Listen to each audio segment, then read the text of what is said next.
Attention, this is a matter of national security. After a meteorite crashed into the New Jersey Turnpike, the following digital audio transmission from the You Watch I Listen podcast was intercepted by NASA scientists in the year 2019. The You Watch I Listen podcast is about to start. Sit down, listen close, and try not to die. The You Watch I Listen podcast starts now.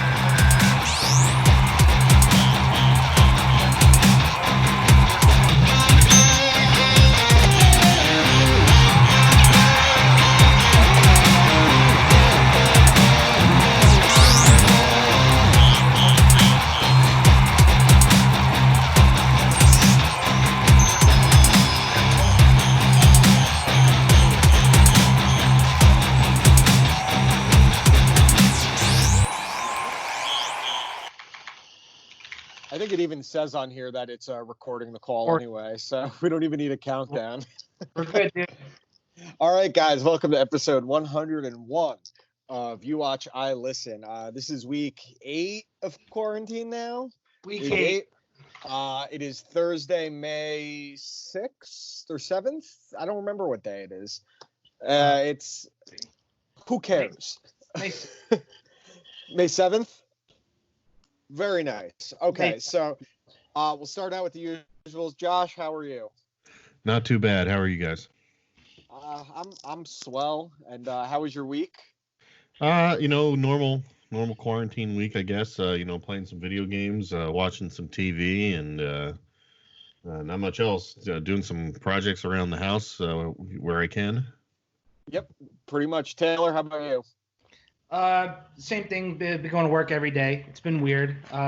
Work's starting to pick back up though, which is nice. That's good. Saw a little kid fall on his bike today, so that was funny. Good. I saw something great earlier this week. I was driving, and when you leave my street and you go to get back to the main road, there's this older woman riding on a bicycle, and she's wearing a face mask while riding her bike. And so I'm driving up, and she's coming my way, and there's a couple that's walking the opposite way of her, and she's riding her bike, and she puts up her hand to wave, and as she's waving, she just fucking falls.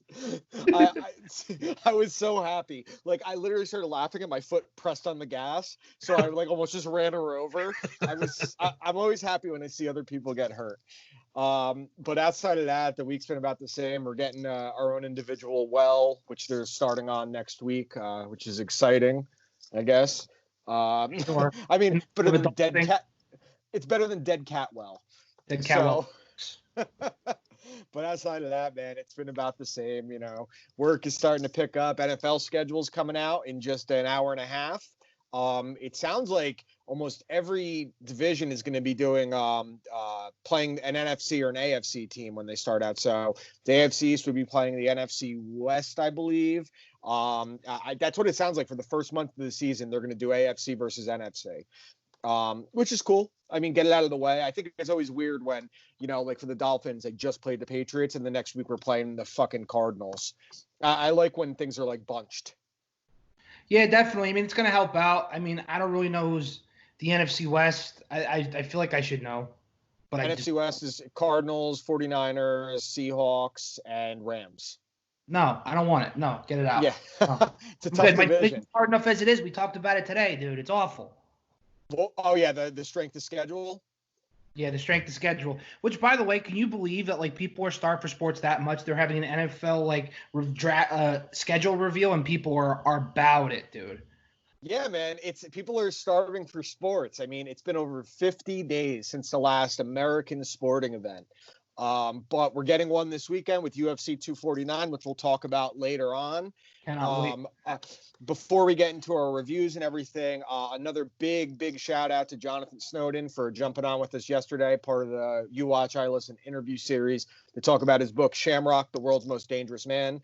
A really awesome interview. It was crazy today that, we had him on last night, and then I put on the Dan Le Batard show today, and then he's on ESPN. So we got Jonathan Snowden before ESPN did. And not to toot our own horn, but our interview was so much better because I read the book. They were asking very general questions, and I was asking very specific things for him to elaborate on, so he could almost scratch away the surface of what is in this amazing book. See, right there, I would say pat yourself on the back some more, but it's more you taking a shot at Levitard more than anything else. I actually don't hate Dan Lebitard because he's one of the few guys at ESPN that doesn't give a fuck, which I know. like. It's great. I mean, even so, that's the same guy that was like that. He cried when Jose Fernandez, the pitcher for the Marlins. Yeah, died. Jose Fernandez. Yeah, he's very close to the great. whole Miami sports scene. He's a child of Cuban refugees, so obviously he has a connection to all the sports teams in Miami. Sure. I mean, with that last name, I don't get the Hispanic heritage, but it's okay. Yeah, I don't know. I've heard some weird ones sometimes, and I'm surprised they're a certain ethnicity. But regardless, listen to our interview with Jonathan Snowden from yesterday about his book, Shamrock, the World's Most Dangerous Man. Get the book. It is fucking incredible. Every MMA fan and wrestling fan should. Josh is taking screenshots at the same time, and I'm having a good laugh because every time I look like I'm about to take a money shot. I know why. Yeah, well, your mustache, you look like a shitty Captain Crunch. Dude, it's gotten so long where I could legit if I put the pomade in it, I could probably get it to stay. Would you consider shaving the beard and just keeping the stash? No, no one needs to see that. You look like a bloated Jack Sparrow. Shut up. All right. So it has to be the fat joke too in there. It can't just be. I haven't hit you with the fat joke in a while, so I miss it. Yeah, it's called being a good friend. You're welcome. Good. No, good for you for not being a dick. The quarantine is taking the meanness out of me, man. It sucks. And honestly, is like you're down to a 4, where a normal Dan's at a moderate 8 throughout the week. An 8 is like my average, I would say. I'm at like a moderate 4, and I need to pump. Those are rookie numbers. I got to pump them up. You pump the numbers way up. Josh gets the reference now. He understands. Yeah. All right, so before we get into our reviews from last week, we got to give a shout out to our friends over at Primal Urge Foods. Guys, you're stuck inside, you're quarantined, you're sick of being inside, you're sick of the same old shit. But I can tell you what's getting me through all this COVID, coronavirus nonsense, and that's my Primal Urge beef sticks. That's right, Primal Urge beef sticks. They sent me and Taylor a free monthly subscription for the next couple months to hold us over because they're huge fans of the show. So we've been enjoying them. Taylor, you've been giving them to your dad, your coworkers, and we've all fallen in love. Delicious, the absolute best. Now, Taylor, so far, my favorite's the alligator right now because that's the one that I didn't think I would like that the most. Shocking. Yeah. Shocking. I'm always a big fan of venison, so the venison jerky has been my favorite so far. Now, Taylor, if someone wanted to go ahead and get a subscription to Primal Urge Foods, where would you tell them to go? So the best way to do that is you go to www.primalurgefoods.com. Use promo code YWIL for 20% off your subscription. That's promo code YWIL, as in you watch, I listen. Correct. And you will get your 20% off. It's a nice chunk of change off. Not to mention, it's healthy, it's different. Expand your palate. You fucking peasant. Let's do something different. Like picture a loot crate of different meat sticks of all different flavors, rather than your generic beef jerky you can get at any fucking corner store or supermarket. Primal Urge Foods beef sticks are the absolute best. You go to www.primalurgefoods.com, sign up for its subscription, type in promo code YWIL at checkout, and you get a 20% off your subscription. It's worth it. You get to have a meat stick. Taylor, when this is over, you get to have my meat stick. Again? Oh, no, you shouldn't have. Thanks. All right, I'll send you a picture when this is done. Whatever. All right. So let's get into reviews. Now, Josh, before we start, did you watch the movie? No. You cocksucker. Consistently inconsistent. I love it. No, he's consistently shit. Yeah, whatever. It's all right. All right. So I'll go. Can I go first? Absolutely, Taylor. Because I'm so I kind of spilled the beans to you last night when we were playing Call of Duty on accident without really saying too much. What you said to me was that I don't want to give anything away about how I felt, but I've watched The Lodge 3 times. It's amazing. It is fucking amazing. It's a 25 out of 10. It is so fucking good, dude. I can't get over how good it is. Hey, listen, it's good when I text Justin and say, you'll like this movie, even though it's not in English. Like, no, it is in English. It is in English. No, that's what I said. Even though it's in English, you probably still like it because all he watches is like all that shit. Foreign movies. So this particular movie is really, really interesting. I love the way it's shot. I love the characters. I love that it's a small cast and confined to really only about one house and one particular location. That's about it. So the overall story arc is that there's a family that's there's a mom and dad and then two kids, a brother and a sister, and then the mom and dad get divorced, but you don't see the divorce. You And just know it's at the end of their marriage. yeah, so like the mother brings the kids over to the dad's house and is like, "Listen, we should finalize the divorce. I'm marrying someone else in a couple months." Then she puts a gun in her mouth and pulls the trigger. What? And dude, my jaw dropped because first off, she's the big name on this. It's Alicia Silverstone, one of the A-listers of the '90s. You know, irrelevant now, but she's still a name. And 7 minutes into the movie, she pulls out a pistol and puts it in her mouth, blows her brains out. I literally went. I was not expecting that at all. But again, the way it was, the surprise was very well done. It wasn't like a cheap jump scare. It was actually well done.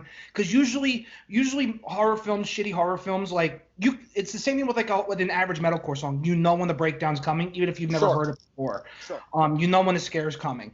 That just with like immediately, boom, and you're like, okay, I'm in. What's going on? Then you learn about the dad's girlfriend that was like the only surviving member of an entire cult suicide, mass suicide by a cult, by a religious cult. And her father was the leader of this cult. Right. So, it's, and then I related to this in a very weird way because, my parents didn't divorce. I'm very fortunate in that. But I went through a similar situation when, like, it's going to sound weird, when my grandparents divorced. My family's relatively on the younger side. So, like, it's weird when you introduce, like, this is my grandfather's girlfriend. What? I mean, good for him. But you can understand the kids being almost resentful, especially because they probably blame the father and then in turn blame the new relationship. Because you got to think kids that young, they're still thinking mom and dad might get back together. And they already had negative feelings towards a new girlfriend. And then, of course, they're going to resent the father and especially resent the new woman in his life. Right. So, but I thought they handled the situation, again, it's such a real story, and the way they handle it is, like I said, I related to it a lot because as a kid I was weird seeing, like, introducing, like, oh, that this is my girlfriend, this is my boyfriend. Like, it was just weird to me and I resented that person. So that I remember that feeling very vividly. And then it starts getting weird when they go up to this cabin that they always go to, and it's like, obviously they're still attached to the mother. I'm not gonna go through the entire movie, but the movie is absolutely fantastic. My favorite part of the entire movie is about midway through, and everything in the house just goes missing. So they're in a house. The dad goes away because he's like a famous writer or some shit, and he ends up having. Yeah, he met the girlfriend. That's an important part. He met the girlfriend writing a book about the cult that she was a part of. So he was probably interviewing her while covering. It's like if Jonathan Snowden fell in love with Ken Shamrock. Right. Now, oh my God, now while the kids resent the new girlfriend or the new fiance, while that's happening, you feel bad for the kids, but it does such a good job in feeling bad for, her name was Grace, feeling bad for her, seeing that, like, maybe she was brainwashed by the cult, maybe she turned over a new leaf, so they did a very good job playing both stories without having you say, fuck this person. It didn't make you pick sides, which was great. And it was funny when I was watching it with the landlord, we were having the discussion throughout about how I felt really bad for her, but I also understood where the kids were coming from. So it was like, there's two sides. I felt bad that she was making an effort to bond with these kids, help them decorate, talk to the daughter about what she wants for Christmas and explaining what it was like for her.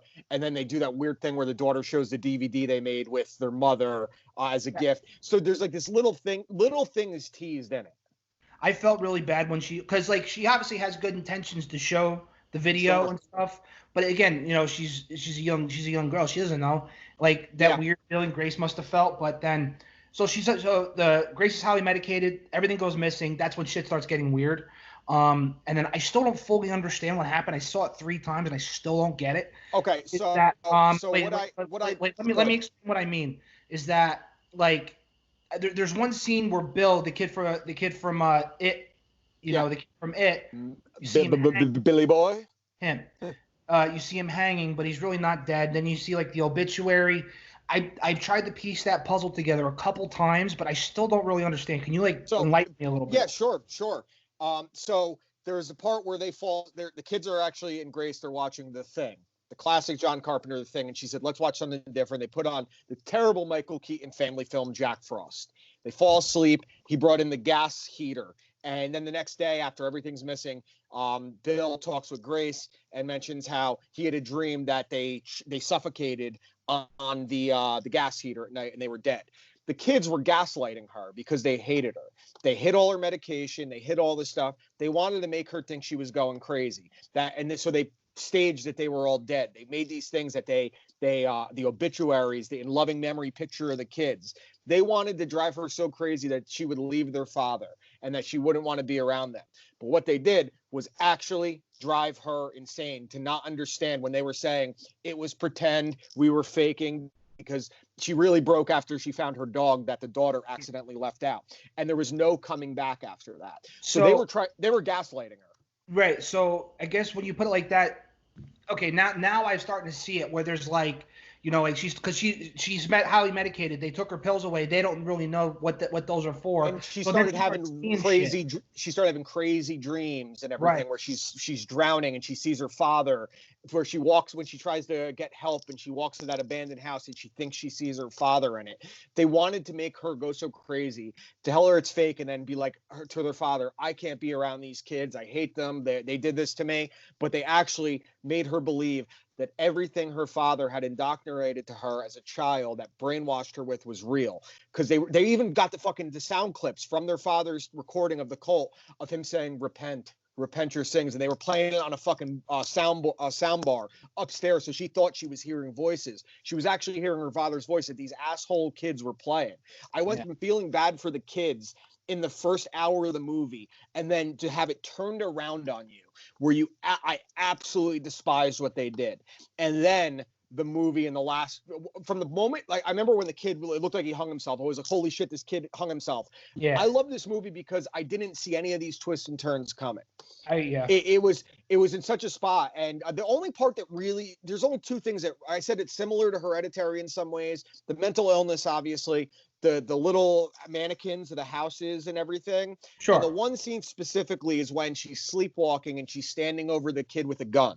That reminded me of Hereditary, when she's holding the match and she's dreaming. Yeah. Okay. Yeah, that makes there's a lot of similarities there.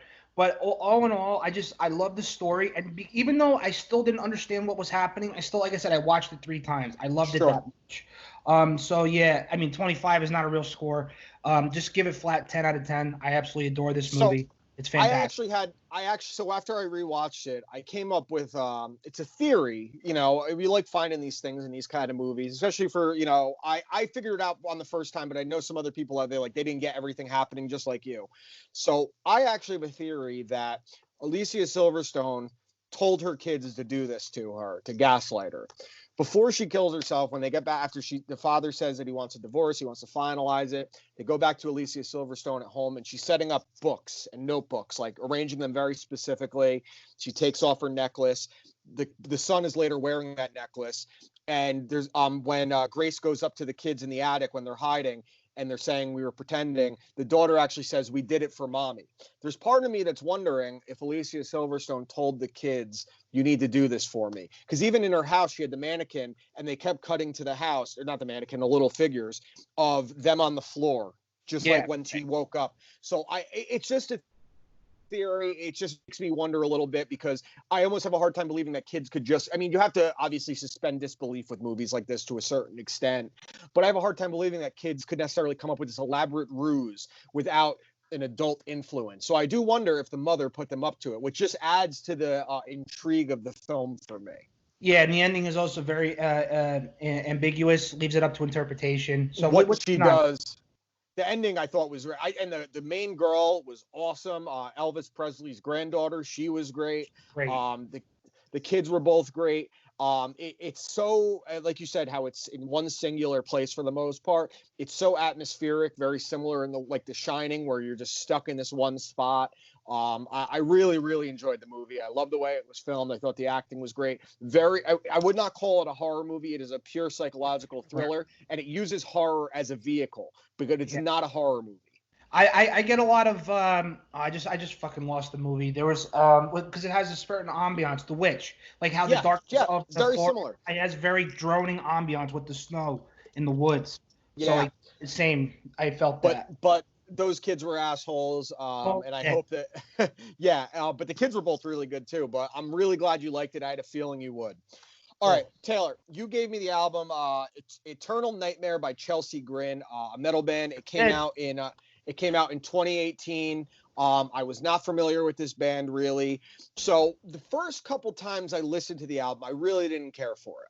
I will say that with an asterisk, because I really enjoyed the music. I didn't necessarily love the lyrics or the vocals necessarily, but I loved the music. So just based on the music, I wouldn't have been able to give it any less than a 2 on my initial listen. But I went for a drive today. I was listening to it a little bit. I listened to it again at home with my headphones in, and I liked it a lot more. It was something about it that clicked differently. Maybe it was my mood. Maybe it was the nice weather. Maybe it was being in the car. Something about it resonated a little bit differently.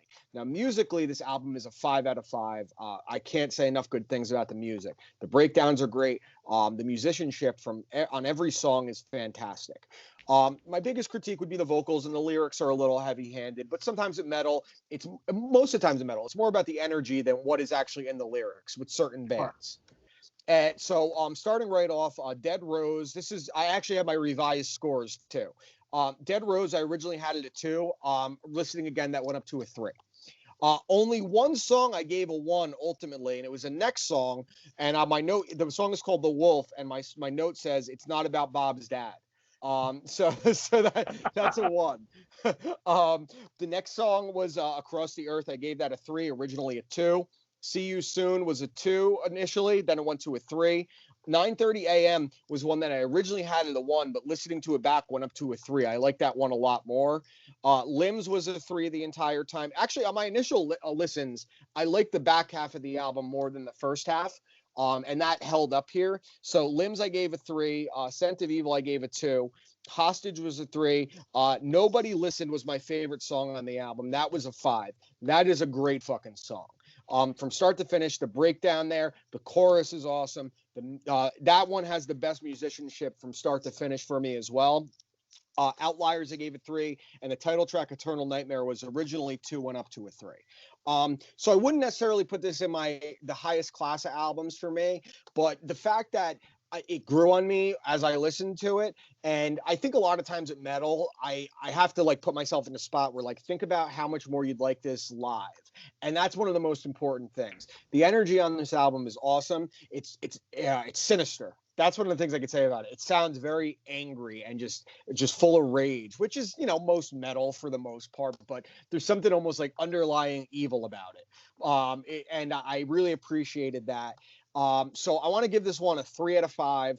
Not my favorite, did not dislike it, liked it more after multiple listens. But again, I think that the music on this was absolutely sensational. I love the music on it. As far as metal albums go, the music on this one is among the best that you've given me. Yeah, the thing is with Chelsea Grin, like I said, with this album in particular, it was really just the first time the 4-piece came together, and it's the band we know today. And to me, it was the most melodic and some of the best music of their entire discography. I kind of agree with you with the lyrics. It is a bit heavy-handed, but there are some times that guy just goes, and I appreciate a great metal scream. So that's just something that I always loved about it. The first time I even heard this album was actually live. Richie and I saw him at Warped Tour. I feel like I'd really like that live. Yeah, Richie and I saw him at Warped Tour the one year, I think 2018, and that was when I've seen Chelsea Grin 1,000 times, but like when they said Chelsea Grin is playing, are you okay?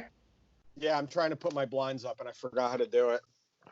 I'm just gonna keep doing it. So, like I said, so when Chelsea Grin comes on and I see it's only 4 pieces, I go, what the hell's going on here? And then they kick into the first song, which was like an old classic. Well, they're only a 4-piece band. Yeah, and that's crazy because they sound like they're a 6-piece band. So they used to be, like I said, 3 guitar players, a bass player, drummer, singer. One of the guitar players took off to go be a doctor somewhere or some shit and playing the same type of metal. But like I said, as a 4-piece, it's absolutely fantastic. I'm happy that they went this route and they did this album because they easily could have gone the traditional old school chugging route, which got them to the dance, but it wasn't necessarily something that was sustainable anymore, and that wasn't really in their repertoire. So I really appreciate that you like this album because not a lot of people do, and I understand why because they're Chelsea Grin truthers. They're like, it's not really Chelsea Grin. Shut up. It's fucking Shut up. it's better than it's ever been, dude. Come on. Well, we both enjoyed our things. I'm really happy you liked The Lodge. I had a feeling you would. So why don't we get into our picks for this week? I'm going to give you two options, Taylor.